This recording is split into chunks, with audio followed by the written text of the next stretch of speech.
So thank you guys for joining us. I'm Bob, and you're listening to the Designated Pundits.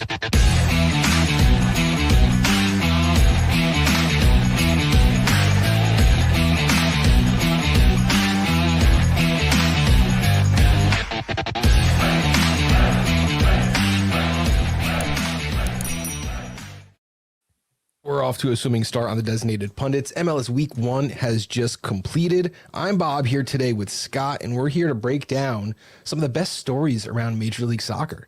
If you're listening to this, you will not have heard me cut in and out of the studio about 4 times before we started recording this video. But hopefully everything will, this is a low effort podcast on Monday nights. We're talking about the league, and look, we have a lot of things prepared to talk about. We're going to have some topics, performances, underperformances we're going to bring up, but a little more informal, just spitball and talk about some of the best things we saw in Major League Soccer.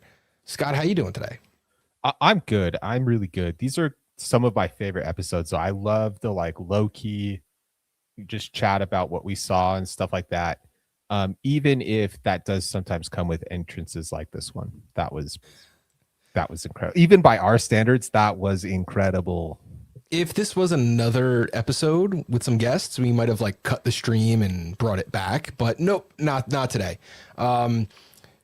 So the week started out with some snow. I made a post on Twitter that 40,000 people saw and 1,000 responded to about the weather, linking it to the schedule change, just saying, hey, got 2 feet of snow. And the season starts in about 5 days with the Red Bull home opener. People felt very, very personal about that, Scott. Oh, yeah. I saw that. That is by far your biggest rage bait tweet that I have seen in a while. But I think it's relevant. People got really hurt. A lot of people want the European calendar because they want the European calendar. But the season is starting and playing in, into February. And we are getting snow. We have outdoor stadiums. Grass is not growing. RSL in Salt Lake City is supposed to play at home this Saturday. We've had winter weather for a while. Grass is not really growing very well right now. What does that mean for field conditions, right? Are we increasing risk of injury? There's so many things that are legitimate concerns, aside from the fact that in many, many stadiums. Oh, now it looks like we lost Scott, so we'll go back to me. Having some technical difficulties on this episode, but I'm going to kick him out and bring him right back in. There we go. He's back. You were talking about the stadiums and grass not growing, and I think that's a completely legitimate complaint. But I think what it comes down to is no matter where you live in this country, we're so big, everyone has a different bad season. Do you want to play in the Texas heat? No, I don't. Texas teams do. They do really well down there during those seasons. But, I think that it is a very interesting conversation to have. People online were not interested in having a conversation. They were interested in yelling. The benefits are so great. Well, if you want to be a European soccer club, people in the tri-state area, they want to watch a game in the summer. When the kids are off school and they have nothing to do and you could waste a couple hours at I think that when you have generations of family who followed the same team and there's more history there, I think it's easier to get behind going out in the cold to watch a game. That is currently in the current window, but I would rather postpone game 1 than game 16 or 17 when you're on a hot streak, when you have something really good going and now, the game gets postponed 8 weeks later and you lose a little advantage you had. So I don't want to touch on this for too long. I just want to say it's probably a more nuanced conversation. I'm talking to myself just because I'm selfish. I don't want these conditions during a soccer game. So, thank you everyone for weighing in. I do appreciate everyone keeping in. And if you commented and liked and retweeted, even if it was negative, it boosted me in the algorithm. So thank you for letting more people see my content like this video right here. That's awesome. I will say something positive because I said something negative. I'll balance it out, right? I think aligning to the global transfer windows, so having your primary transfer window align with what's happening elsewhere is a good thing. And I think changing your schedule up so that we have fewer major conflicts at big times with like FIFA international windows is broadly a positive thing as well. Having teams send out players like right before playoffs or during playoffs or whatever Yeah. for the November window is bad. Those players come back out of form or hurt or whatever like that. Well, who was the big injury? Alonso in NYCFC got hurt during international break. I think that needed to have been done anyway. Can we just condense it a little more in the summer, cut out Leagues Cup completely, and then not have that break in the middle? I just think it's kind of bad planning. But again, we have some real topics to get to here. So do you want to jump into the hot topic of the week? Yeah, we should jump into a hot topic of the week. Get into it.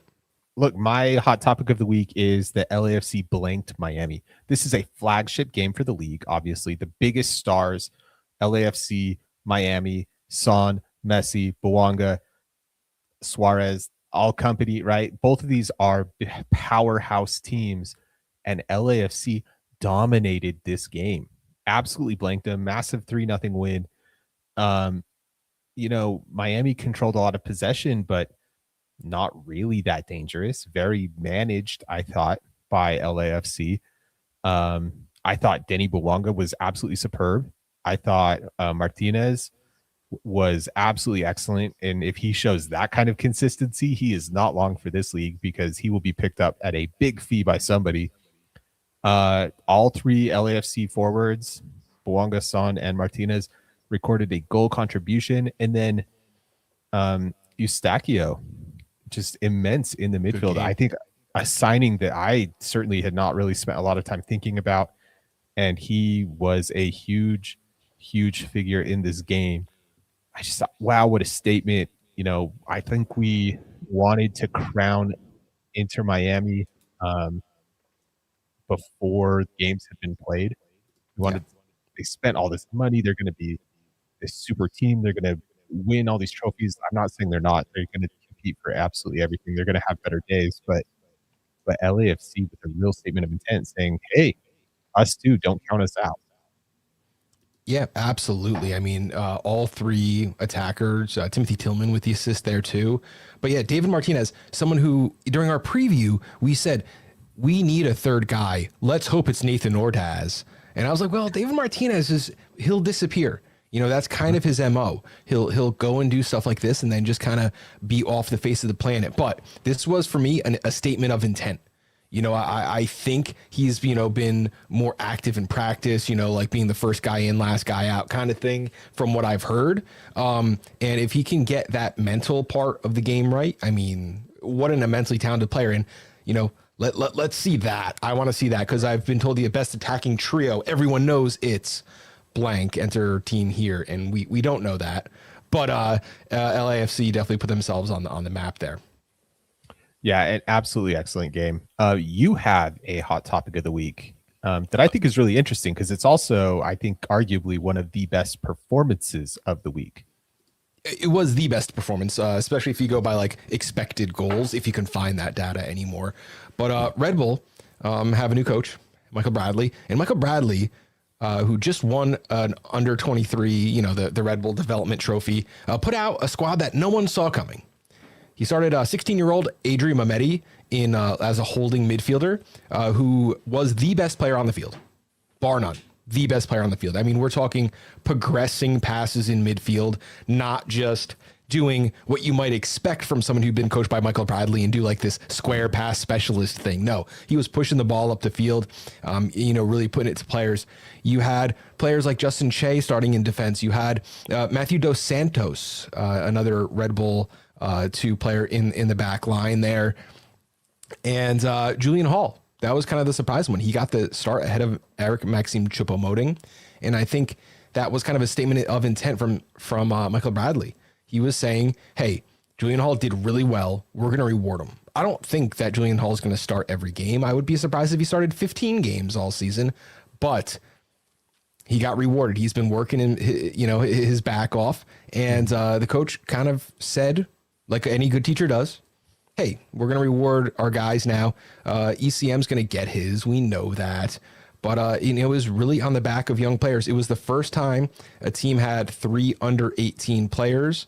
There was 2 17-year-olds and a 16-year-old. The youngest one, Adrian Mehmeti, looked the best on the field. also looks the most like a teenager. You can see, like Justin Shea looks like a grown man. And it was just, they came out pressing and playing real heavy, hard press, go ball, and I think part of that is from Mehmeti, who had a lot of chances to just pass the ball back and didn't take them. So I think that they looked really good. Weakest link, Jorge Ruvalcaba kind of just couldn't make his mark on the game. Emil Forsberg, with the assist on that first Julian Hall goal, could have taken it himself. I want to know if that was really, he thought the best pass was to Julian Hall, or just kind of, giving the kid one to start the season. But, this game was all about, Kate Cowell, energy, life, injecting something back into this offense that I really thought was special. They get away with a 2-1 win, but don't let that scoreline fool you. This was not a 2-1 game by any means. No, the Red Bulls were much better than Orlando. I want to throw some more Mehmeti numbers out here, by the way, because I just a genuinely super incredible performance from a 16-year-old. 41 of 46 passes completed. That's 89% out of a contested center mid position, by the way. Yeah. Against an Orlando midfield that should not be like one of the weaker midfields in the league. So let's not pretend that that's like an easy thing to do. 2 chances created, 1 big chance created, 8 defensive contributions, 11 passes into the final third. When you were talking about progressive passes, those are not just progressive passes. Like, those are passes with a much higher degree of risk, right? Defenses are looking to jump those lanes. You're playing into tighter windows, more pressure. So that shows a certain amount of confidence and bravery with the ball that I thought was really, and a very impressive and kind of, I'm going to use the word mature. That's a mature thing to do. It was, and Orlando has a really bad defense. They were able to jump on them this time. I don't think we're going to see this lineup again. I don't think we're going to see a lot of things about this again, but proving, hey, our depth isn't just depth. We want these kids to contribute. Michael Biley made a bold statement. Bold statement, and I like it. Let's go to the comments here. Orlando looked horrible in the first half. Yes, they came out smoking at halftime, though. Need to settle that down and get that. That to me is where Red Bull kind of showed their age. Yeah, probably. I'm sure that some of Red Bull's intensity also led to Orlando not looking maybe as good in that first half. I want to shout out a performance of the week that I really think caught me by surprise. That's Warren Madrigal playing for Nashville. When we previewed Nashville, I thought, yeah, Sam Surge is going to be great. Hani Mukhtar is going to be great. Adding Christian Espinoza. For me, I was like, Christian Espinoza is going to be this guy who connects the lines. He's gonna be one of the like first passes. The midfielders are going to get him the ball, and he's going to then orchestrate a lot of the magic in that final third. It turns out that I was wrong about that, and I will take that. Nashville fans, come at me if you want. But it's Warren Madrigal is this guy that is actually the one who did a lot of that bridging the gap play, and had a stellar game. 1 goal, 1 assist, 2 chances created, a big chance created, 61 very influential minutes in a 4-1 win, a very big and quite dominating 4-1 win for Nashville. Yeah. He's also a young player, very young player, 21 years old, new signing, not necessarily playing with a coach that he's known for a long time. So adapting quickly. I just thought, wow, what a performance. And Nashville kind of coming out and saying, hey, we have added pieces that will help us win the games we didn't win last season. Get the goals Absolutely. That we didn't get. So I just incredible. I hammered Nashville a little bit because I when we previewed them, I just said, hey, look, this team, adding 2 offensive pieces like they did with Christian Espinoza and Warren Madrigal doesn't necessarily only make the team better. It makes the team different. And that's one of the things that I just really want to fight about. That's gonna be like one of my, like, write it on a statue, different, it doesn't always mean better. And I do want to know how in a long season against a real opponent, let's be real about that too. New England Revolution is a bad team, and they weren't at full strength for this match. It just We'll see how they every we'll see how goal they that go. Nashville got. The Nashville faithful on Twitter tagged me in it. I love that. Just keep them coming. I had like 50 notifications. Like, what is this? It's just to me getting tagged on goal. I love it. Your mentions were hilarious. We will definitely follow that storyline though, because like I think that these additions make Nashville more likely to get goals that will turn losses into draws and draws into wins, especially on the road. Yeah. And your point was that they have made sacrifices defensively and they might get into shootouts they actually can't compete in. And the midfield, we talked about Tagseth and Yazbek, who, were fantastic. Tagseth all last season, one of the best midfield duos, but you're putting so much stress and strain on that without knowing if, like Palacios, Valedzi, these guys are necessarily going to work out. So let's be hesitant. Just like Red Bull did it to Orlando, Nashville did it to the Revs. Yeah, let's not crown them yet, but I agree with that. You have another big performance though that you want to talk about real quick. Absolutely. Now this game ended in a 1-1 draw. My Charlotte could not take it to St. Louis. I had Charlotte on the draw, no bet, so no harm, no foul. But Christian Kalina, I mean, this is someone who lost his job. He was MLS goaltender of the year. Then he got benched halfway through last season. Just absolutely stood on his head. He was the highest ranked SOFA score player with a 9.7. I don't think I've ever seen a 9.7 before. I mean, just absolutely astounding from a goalkeeper. 1.08 goals prevented, 10 saves, 7 saves from inside the box, 1 high claim, 7 of 19 on long ball accuracy. I mean, this is a player that needs to play well. We talked about losing Malanda, and Privet needs to step up, and Tim Reams on the next, another year older next to him. He's going to need to stand on his head. He's going to see more shots this season, and that's exactly what happened. I was a little disappointed with the way the midfield played. I think, Westwood and Luca Del Torre, someone was showing the heat maps online, and it's like there's no interlap. There's no overlap at all. It's one, and there's a 15-yard gap in the middle where no one touched. I mean, that you're going to have to figure out. I think Charlotte looked quite bad. We saw Zaha get fouled again a million times. I expect them to come out a little better in their next performance. St. Louis, not a team that's great, but although they are kind of regionally close to each other, Eastern Conference versus Western Conference, first game this season, took Lamati, maybe not really getting it done. There were some availability issues, a lot of turnover. So I'm just going to keep an eye really closely. But, I mean, Kalina, what a fantastic game for Charlotte. Yeah, I didn't have too many actual conclusions to draw off that game. I thought Kalina was really sharp, and that was a really good thing to see. You want him to be sharp, especially that Charlotte team needs him to be back to his best. I thought that there were a couple of times that the St. Louis forwards put the ball where he could get it, and that better forwards would not do that. And I look from my couch, all right? Don't come after me for it from my couch, but that is just only stop the shots that people take against you. But you're right. Yes, he will face. Yeah, I don't mean to say that against Kalina. He makes the stops that he needs to make, and some of them were quite difficult, and lesser goalkeepers are still not saving them. I guess it's more of a point about the St. Louis forwards that I think they got themselves into great positions and did not actually take advantage of them. And I'm kind of like, it's on you guys. And so that's one of the things is like, I'm actually kind of looking at St. Louis and watching this and saying, you guys actually, your forward crew might be high XG, low G. That was the thing we talked about in the preview. And that might be a worrying trend for them this season. Absolutely. Now let's talk about some underperformances of the week, because I've seen some bad soccer too. And there was one game where only one team showed up.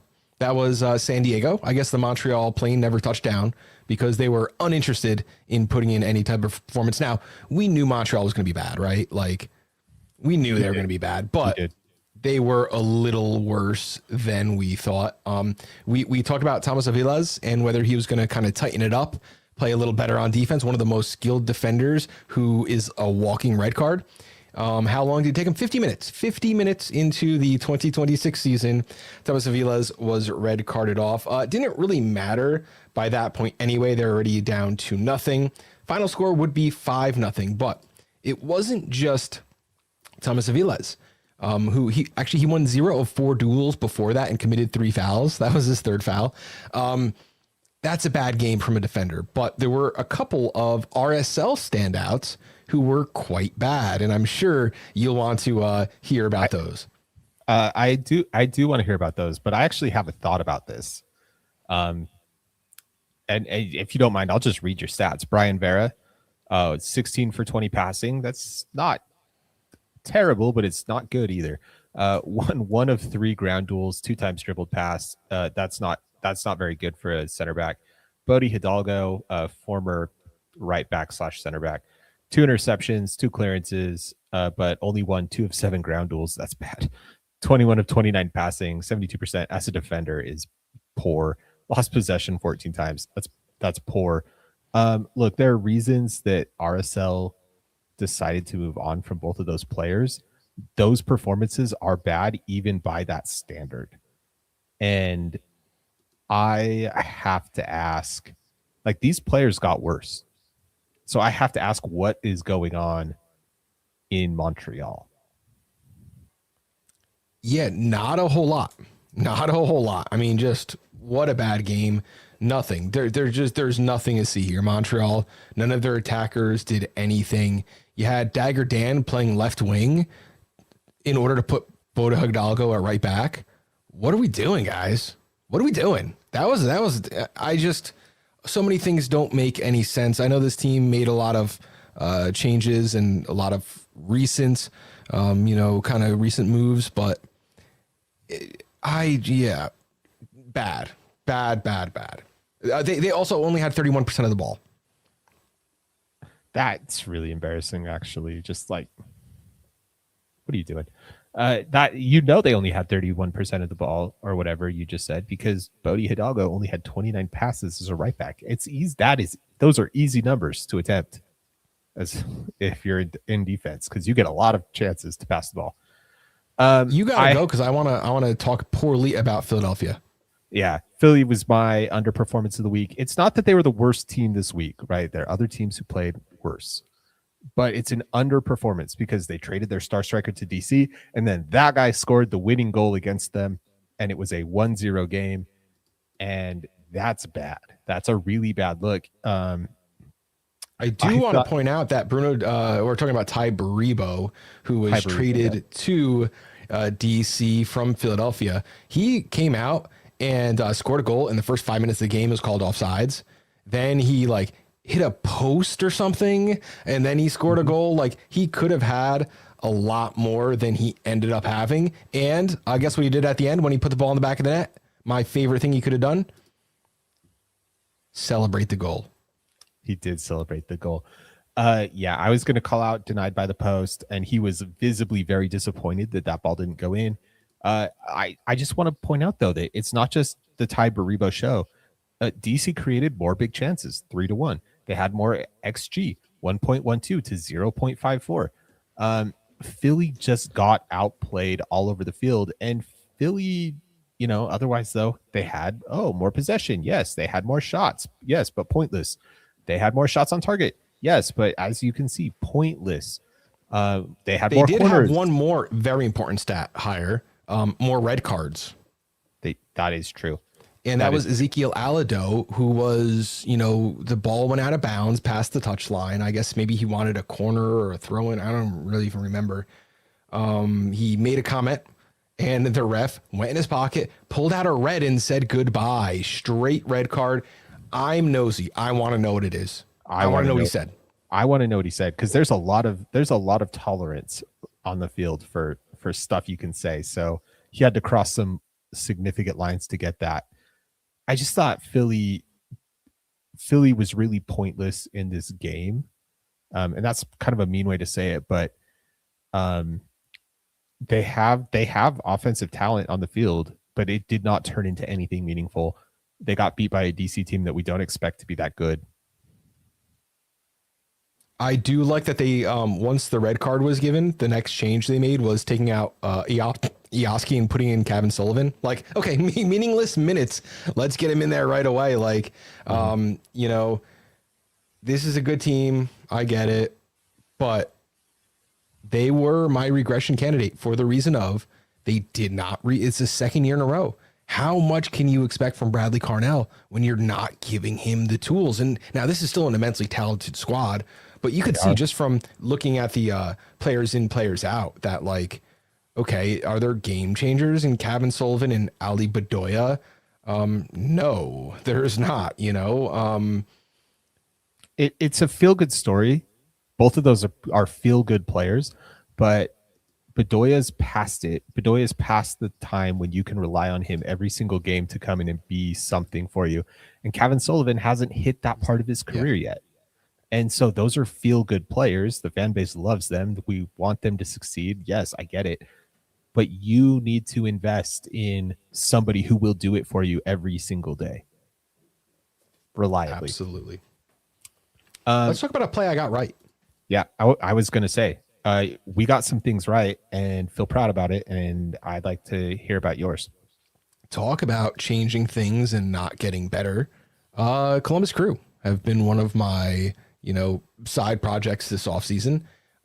And particularly that they were going to be conceding goals. And Portland Timbers are very good. And they've scored some goals, three. They won 3-2. My official play was Timbers over a goal and a half. They got the second goal and then added a third. You know, this was kind of an easy play. In fact, the bet was won 20 minutes into the match. Mora scored first, and then Alves came in with a second. Third goal was scored by Lassiter, so good on you. Yeah, 3-2. Really, really good looking match. They look at the three-man back line for the Crew didn't really look as good as they could have. Crew won possession 54-46, but only 4 of 15 shots were on target. Didn't look threatening.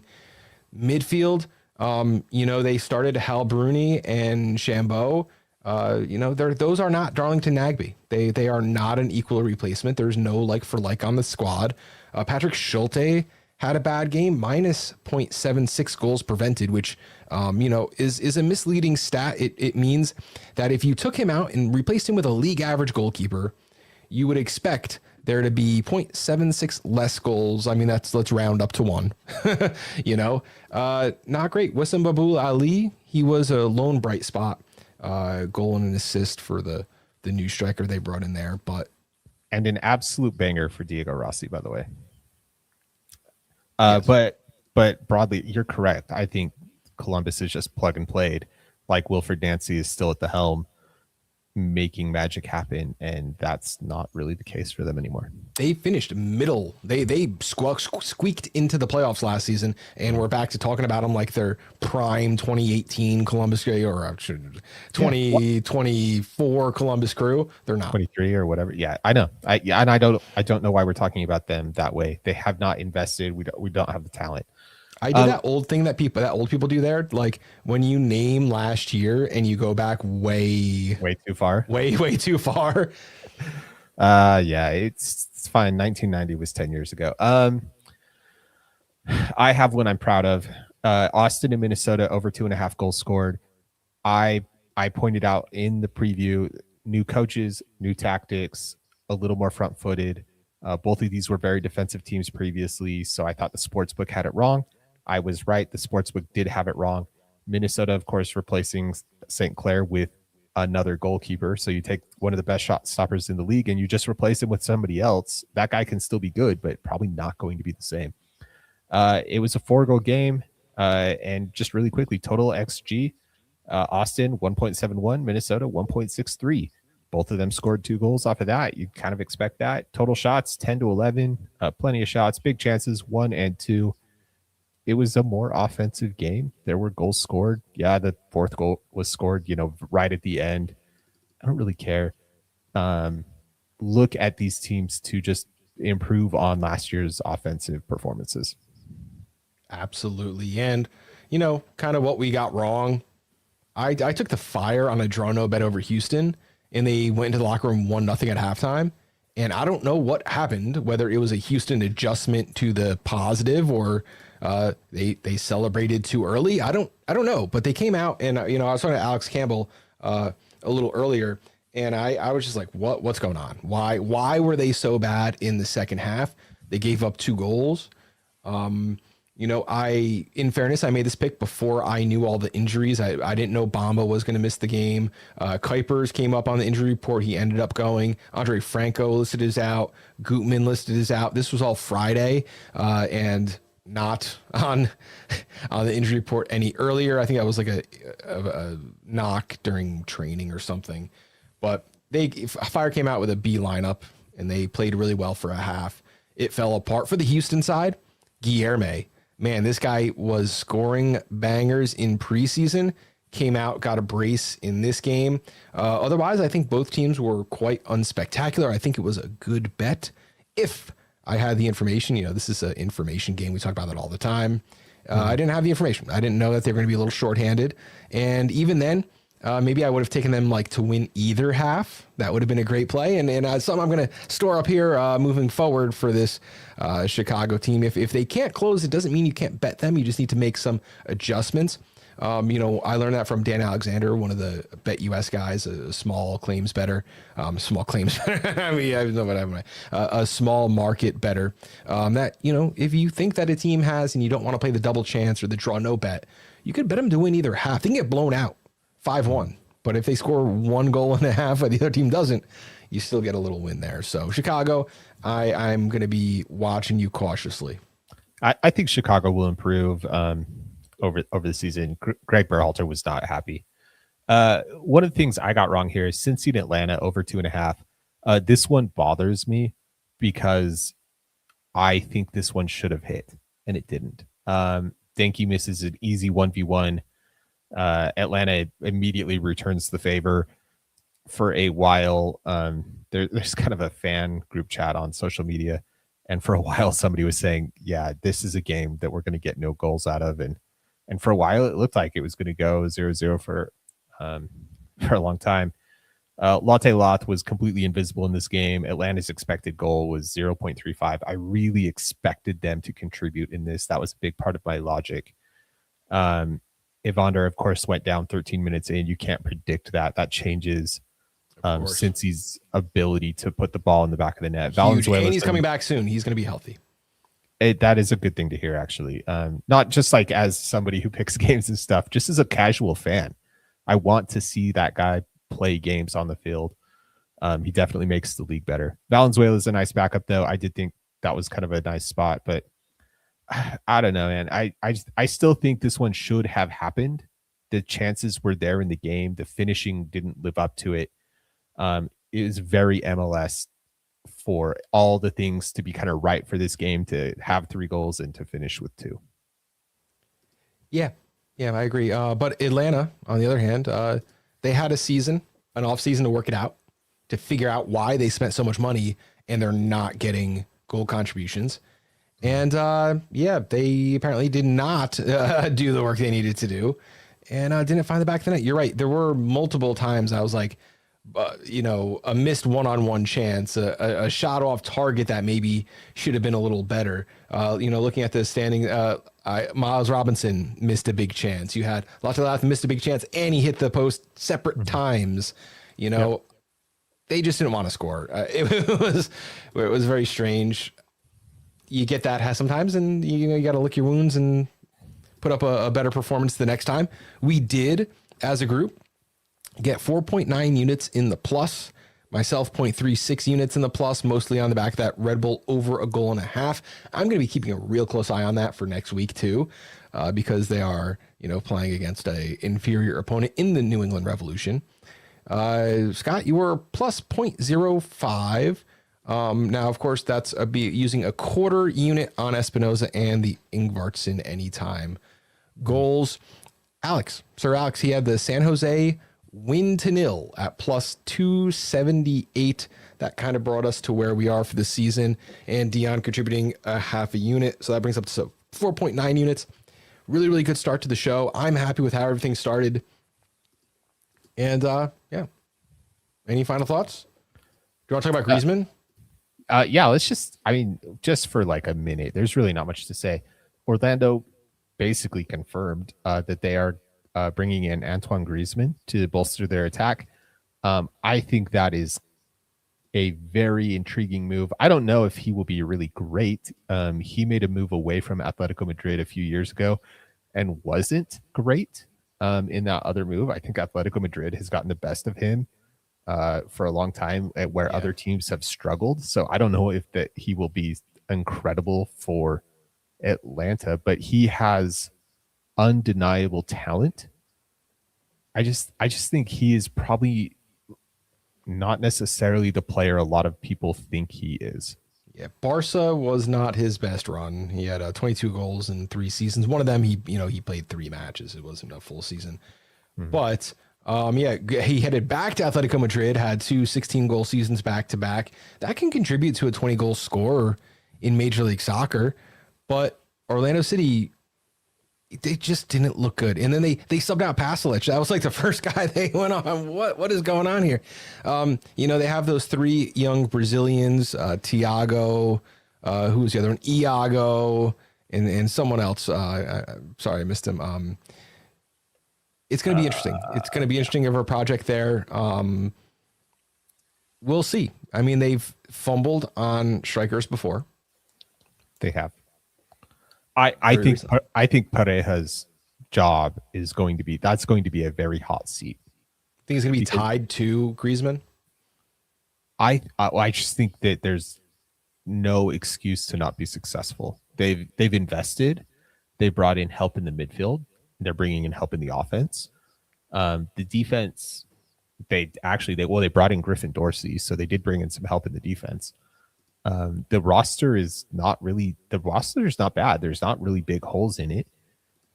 I don't think there's going to be a lot of patience to be that kind of mediocre. Yeah, and I think, look, Maxime Crepeau played fantastically. I think that if you replaced him with Galese, Galese would have probably stopped 1 or 2 of the goals that Red Bulls put in, but let something silly else go through, that's kind of what he was known for. I think he stood in very valiantly and, had a really, really great game. We'll see. Orlando's a project, and we'll see what they bring. We certainly will. It'll be definitely something to watch for, and I guess we'll just keep an eye on the socials to see when Griezmann is expected to land, because it's not an official announcement, but it's from reputable sources. And if we know anything from history, Griffin Dorsey was with the squad for less than 48 hours, and he started match day 1. So I would expect to get him on the field sooner rather than later. Anyway, thank you guys for joining us on a Tuesday. Usually we'll be doing this on Monday night. Next up, 2 days, Thursday, as we do our week 2 preview. Thank you so much for joining us, and make sure you subscribe everywhere you can find us on your favorite podcast platform, YouTube, Spotify, now with video. Just search The Designated Pundits.